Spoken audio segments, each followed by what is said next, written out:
Shalom,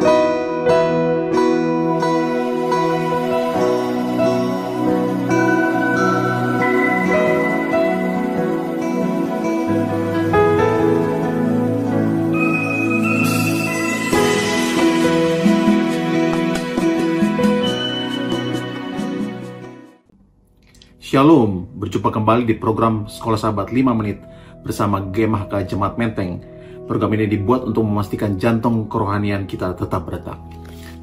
Pada program ini kita mempelajari pelajaran baru dengan tema besar pertentangan besar. Di pelajaran pertama, judul Perang di balik semua peperangan. Ayat hafalan, maka timbullah peperangan di sorga, Mikael dan malaikat-malaikat yang berperang melawan naga itu, dan naga itu dibantu oleh malaikat-malaikatnya, tapi mereka tidak dapat bertahan. Mereka tidak mendapat tempat lagi di sorga. Wahyu 12 ayat 7 dan 8. Jadi kita sudah mengetahui konflik ini sejak dahulu kala, tetapi saat ini diulangi kembali. Bagaimana kita harus mengingat kembali bagaimana konflik itu terjadi. Konflik berlangsung sepanjang zaman antara kebaikan dan kejahatan, yang dimulai dengan pemberontakan Lucifer di surga. Itulah pelajaran pertama di Sahabat Petang. Kemudian di hari Minggu, perang di surga.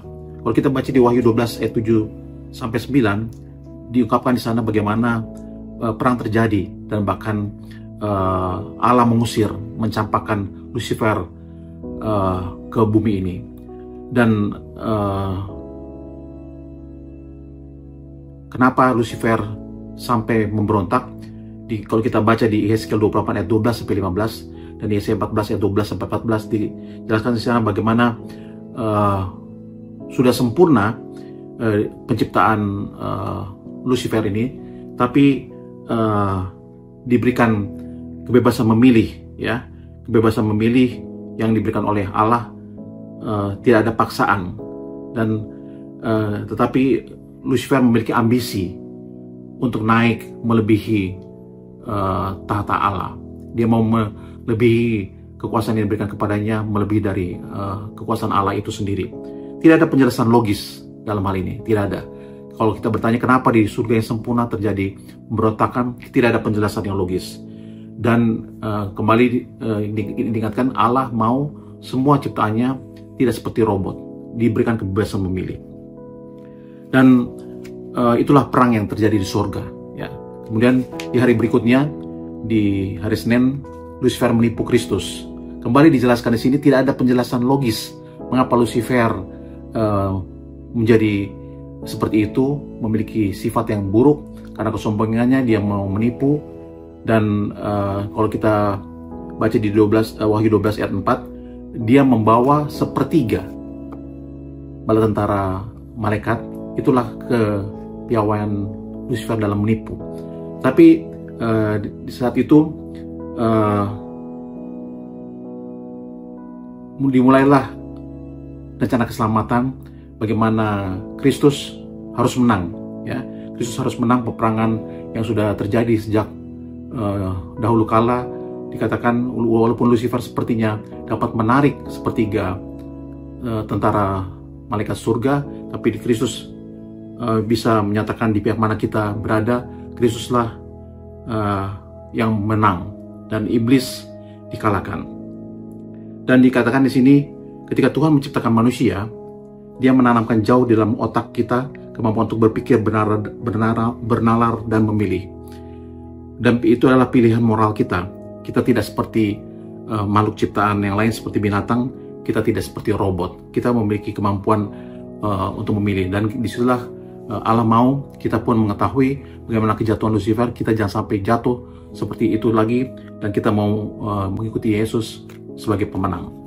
Kemudian di hari Selasa, planet bumi menjadi terlibat.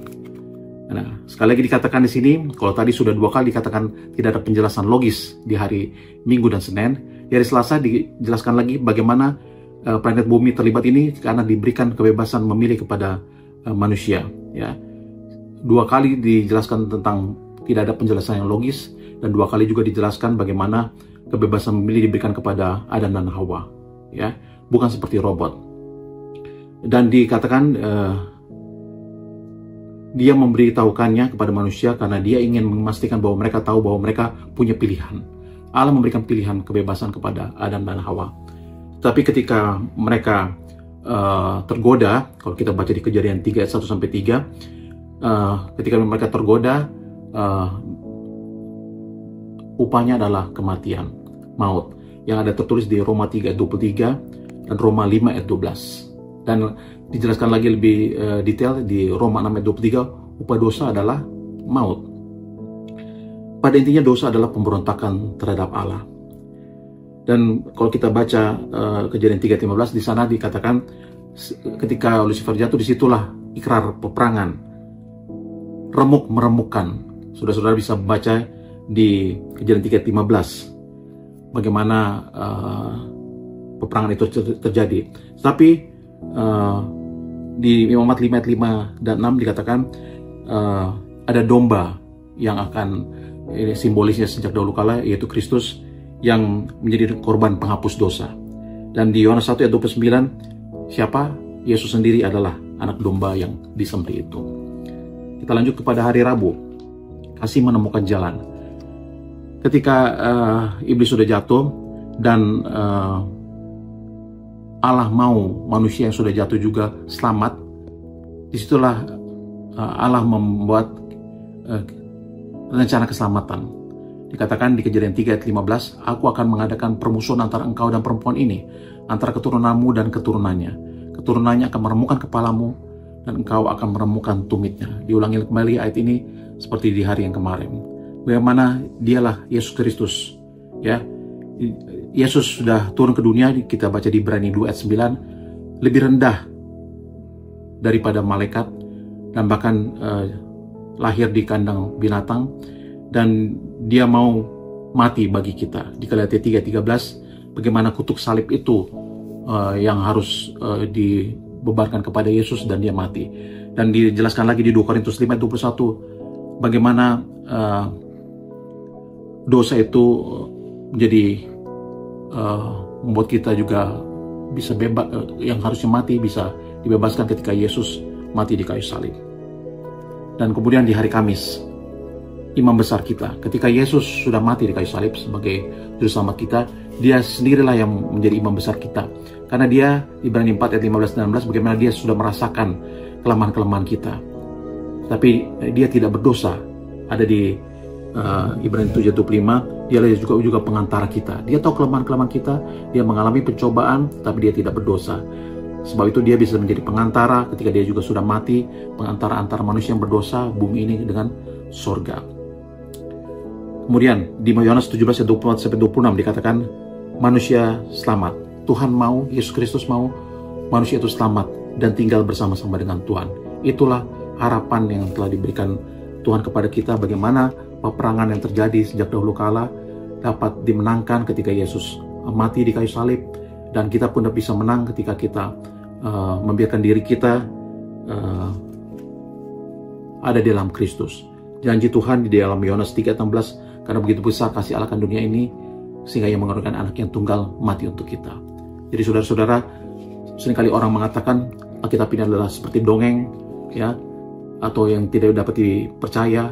Kalau kita berpikir tidak ada penjelasan logis sekali dikatakan, kita diingatkan di Ibrani 11 ayat 1 bahwa dasar dari segala sesuatu yang kita miliki adalah harapan yang ada, yaitu keselamatan, dan bukti iman itu adalah bukti yang tidak bisa kita lihat. Jadi dengan imanlah kita bisa mempercayai pelajaran kita sepanjang pekan ini, Tuhan. Demikianlah pelajaran pertama pada saat ini. Saya mau mengundang saudara-saudara mengingat ini. Sekolah Sahabat yang bersahabat, bersemangat, semua terlibat, jangan terlambat. Mudah-mudahan saudara-saudara terberkati dengan pelajaran yang singkat ini. Tuhan memberkati kita semua.